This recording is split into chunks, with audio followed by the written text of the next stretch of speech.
আমাদের যে ব্যক্তির চেয়ে দল বড়, দলের চেয়ে যে দেশ বড়, এটাতে আমরা বিশ্বাস করি। আমরা খুব সোজা কথায় বিশ্বাস করি একটা লিবারেল ডেমোক্রেসিতে।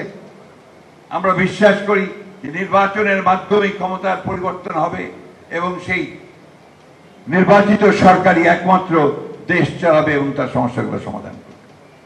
আমরা কেন এই সরকারের কাছে সব চাচ্ছি?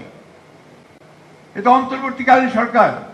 এখানে যারা আছেন তাদের রাজনীতি সম্পর্কে, দেশের মানুষ সম্পর্কে আমাদের চেয়ে বেশি ধারণা আছে নাকি? আমরা যারা রাজনীতি করছি বা আপনারা সাংবাদিকরা, না, নেই।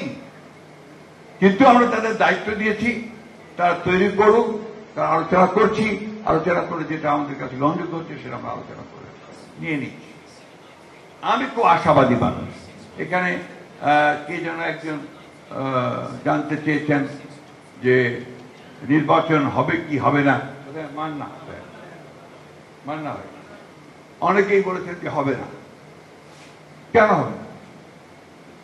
নির্বাচন তো এই দেশের মানুষ চায়। নির্বাচনের জন্য মানুষ প্রাণ দিয়েছে তো। কারণ মানুষ একটা নির্বাচিত প্রতিনিধিত্ব চায় পার্লামেন্টের মধ্যে। তো এই জিনিসগুলো নিয়ে আমি মনে করি যে কোনো আপনার সমস্যা নেই। সমস্যা হচ্ছে যে যত দ্রুত সম্ভব আমরা এই কাজগুলো করে, আজকে যারা সংস্কার করছেন তাদেরকে আমি স্বাগত জানাই। তারা অনেক বড় বড় চাকরি করতেন বিদেশে, অনেক লেখাপড়া করেছেন, ইউনিভার্সিটিতে পড়াতেন, আসছেন, তারা বাংলাদেশের মানুষের জন্য অত্যন্ত সুন্দর সুন্দর চিন্তা করে সামনে নিয়ে এসেছেন।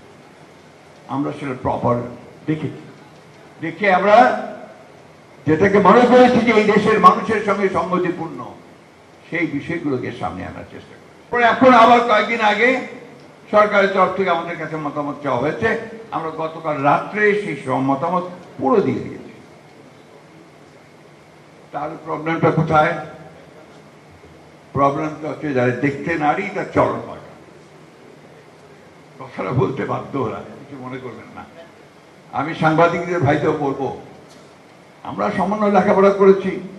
আপনারা শব্দের মারপ্যাচ করে কোথায় কোন দিকে নিয়ে যেতে চান সেটা বোঝার মতো ক্ষমতা আমাদের আছে। আমরা 3 বার সরকার চালিয়েছি। সরকার, দেশ, জনগণ, রাষ্ট্র, পররাষ্ট্র, ভূ রাজনীতি, সেই সম্পর্কে ধারণা আমাদের কোনো অংশে কম নেই। সুতরাং যে বিষয়গুলোকে আমরা বলেছি আমরা একটা হতে পারছি না, কিন্তু আমরা মনে করি এটা ভবিষ্যতে যে পার্লামেন্ট আসবে সেই পার্লামেন্টে ডিবেট করে সেই বিষয়গুলো চূড়ান্ত সিদ্ধান্ত নেওয়া যেতে পারে। সবচেয়ে বড় কথা যেটা, যে এই দেশের মালিককে, এই দেশের মালিক তো জনগণ। এই দেশের কাঠামো, এই দেশের পলিটিক্স, এই দেশের অর্থনীতি কিভাবে চলবে এই বিষয়ে সিদ্ধান্ত নেওয়ার মালিক তো একমাত্র হচ্ছে জনগণ। ঐকমত্য কমিশন হচ্ছে, প্রত্যেকটা কমিশনের প্রতিটি মিটিংয়ে আমাদের প্রতিনিধি গেছে, টিম গেছে। আমরা প্রত্যেকটি সংস্কার কমিশনের উপরে আমাদের নিজস্ব ওয়ার্কিং টিম তৈরি করেছি। তারা কাজ করেছে দিনের পর দিন, রাতের পর রাত, দেশের এক্সপার্টদের নিয়ে, এবং আমরা প্রত্যেকটি বিষয়ে আমাদের মতামত আমরা সংস্কার কমিটিগুলোর সামনে তুলে ধরেছি।